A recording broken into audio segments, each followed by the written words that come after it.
C'est toujours un plaisir de vous retrouver sur Medi 1, soyez les bienvenus.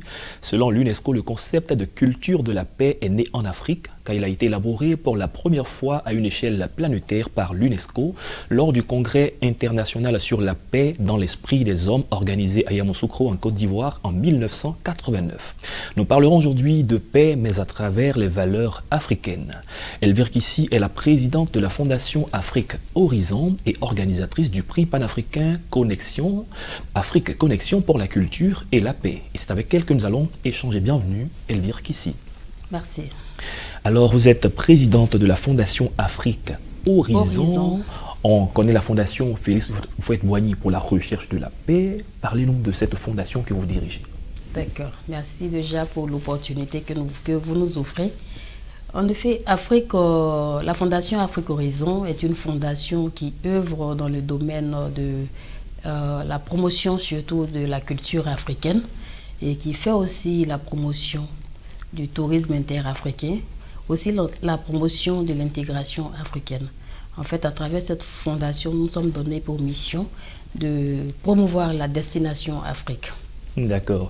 On dirait que vous avez une autre corde à votre arc, c'est-à-dire que les questions de promotion de la paix, vous en avez fait votre cheval de bataille. Et vous croyez aux valeurs culturelles, aux valeurs africaines pour promouvoir justement la paix. Est-ce que les valeurs africaines sont universelles? Quand on parle de valeurs africaines, à quoi il faut penser?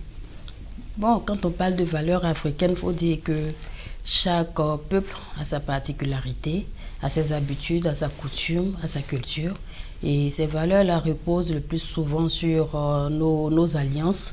Nos alliances, ici en Côte d'Ivoire, on a les alliances interethniques. Et on a nos coutumes, on a nos rites, nos signes, nos symboles qui sont vraiment source de cohésion, source de rapprochement, source de fraternité, il faut le dire, entre les peuples. Donc, oui, allez-y. Donc, chaque culture, chaque pays a sa particularité, a sa valeur. Et c'est sur ces valeurs-là que nous nous appuyons pour prôner le message de paix, pour prôner le message de cohésion, pour prôner le message de rapprochement, de fraternité. D'accord. Est-ce que vous avez fait un constat dans la société aujourd'hui, la société moderne, qui vous pousse à parler beaucoup plus de paix? On sait qu'en Côte d'Ivoire, il y a plus d'une soixantaine d'ethnies. Il y a plusieurs ethnies dans les pays de la sous-région et chacun a sa façon de faire, règlement des conflits, c'est un peu propre à la culture. Qu'est-ce que vous avez constaté et pourquoi vous prônez tant la paix? Le constat, il est parti d'abord d'un voyage en Tunisie, au Maroc également, où on a constaté que entre nos frères africains, la convivialité n'était pas aussi effective qu'on le voulait. Donc, quand on est revenu de ces voyages, on s'est dit pourquoi ne pas initier un événement culturel panafricain qui va réunir tous ces pays-là pour prôner ensemble le message d'unité. Parce qu'au-delà de tout, nous sommes des frères. En Afrique du Sud, l'année dernière, il y a eu des violences. Ici, en Côte d'Ivoire également, il y a eu des violences. Au Mali, au Burkina Faso, il y a des violences. On se dit quoi? Si vraiment on retourne en arrière et on va s'appuyer sur ces valeurs que nous avons, nos coutumes, nos rites, nos symboles, tout ce qu'on a comme vraiment caution morale, la tradition, ça peut éviter beaucoup de problèmes.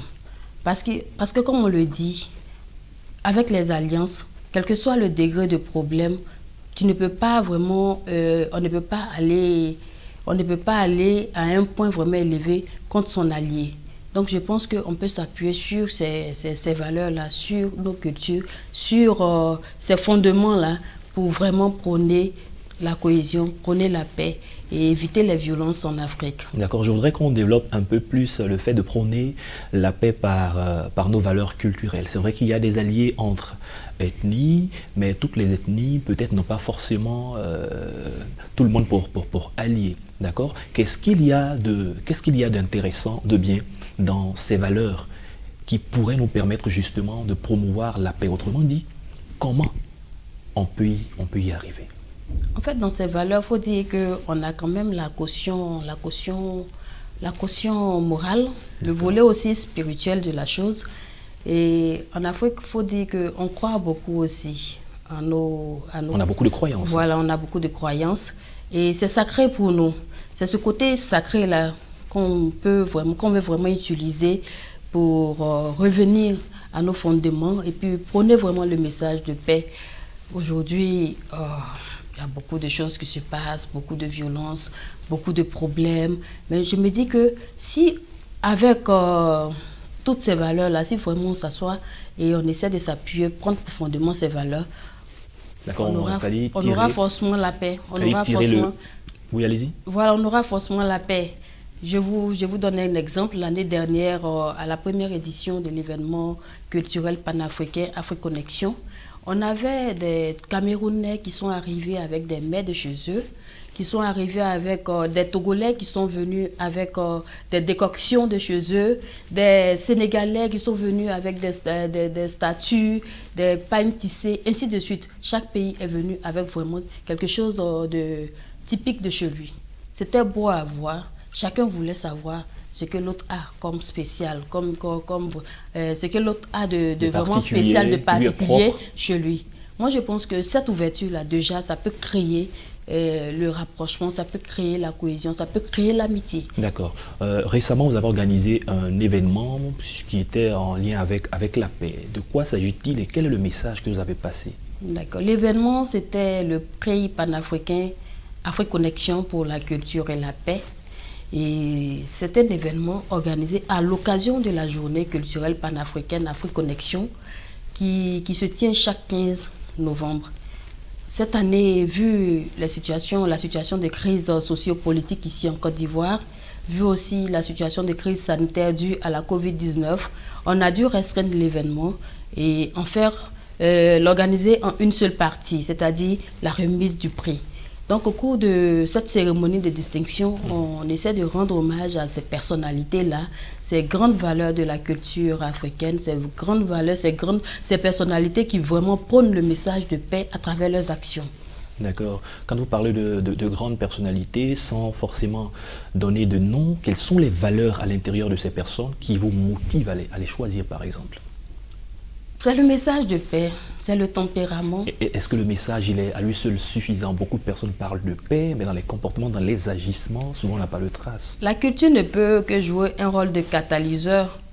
Tout ce qu'on peut faire, c'est de prévenir, de parler, sensibiliser.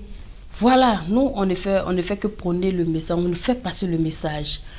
Et au fur et à mesure, à force de répéter, comme on le dit, la répétition, elle est pédagogique. Elle est pédagogique. Donc, à force de répéter, à force de sensibiliser, à force de parler, paix, paix, paix, je pense que ça peut avoir un effet positif. La preuve en est que dès qu'on a lancé l'événement, le président Alassane Ouattara, son excellence Alassane Ouattara et l'ex-président Aimé Henri Konan Bédié se sont rencontrés pour parler, pour voir comment accorder leur violon.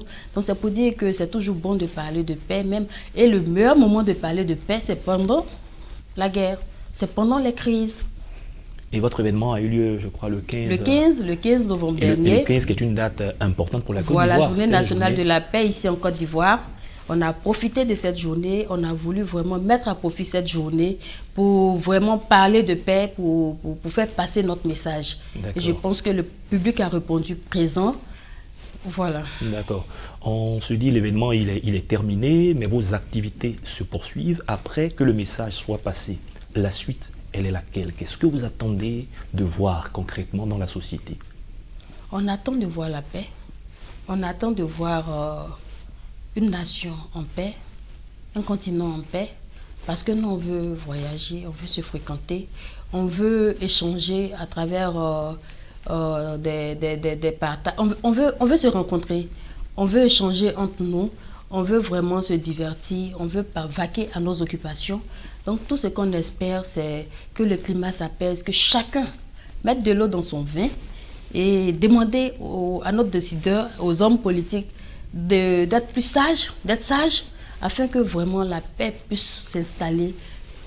D'accord. Voilà. En 20 ou 30 secondes, quel est votre message à l'endroit de nos chefs traditionnels, de nos rois, parce que vous parlez de valeurs culturelles, de valeurs africaines, qui sont parfois incarnées par ceux qui nous dirigent dans nos villages, avec les us et coutumes. Voilà, nous voulons dire à nos rois qu'ils sont les dépositaires de la tradition africaine, de la culture africaine. Donc tout ce que nous pouvons leur dire, c'est de jouer leur rôle, c'est de jouer leur partition ils n'ont qu'à s'arranger, mais ils n'ont qu'à jouer leur partition pour que vraiment nous, on puisse avoir la paix. D'accord. Message entendu, je pense qu'ils font déjà assez. Merci Elvire Kissi d'avoir répondu à nos questions. Merci à vous également. Je rappelle que vous êtes la présidente de la Fondation Afrique Horizon et organisatrice du prix panafricain Afrique Connexion pour la culture et la paix. Et avec vous, nous avons parlé de comment prôner la paix à travers nos valeurs culturelles. Merci encore d'être venu sur notre plateau. C'est la fin de cette émission. Merci à tous de l'avoir suivi. Bonne suite de nos programmes.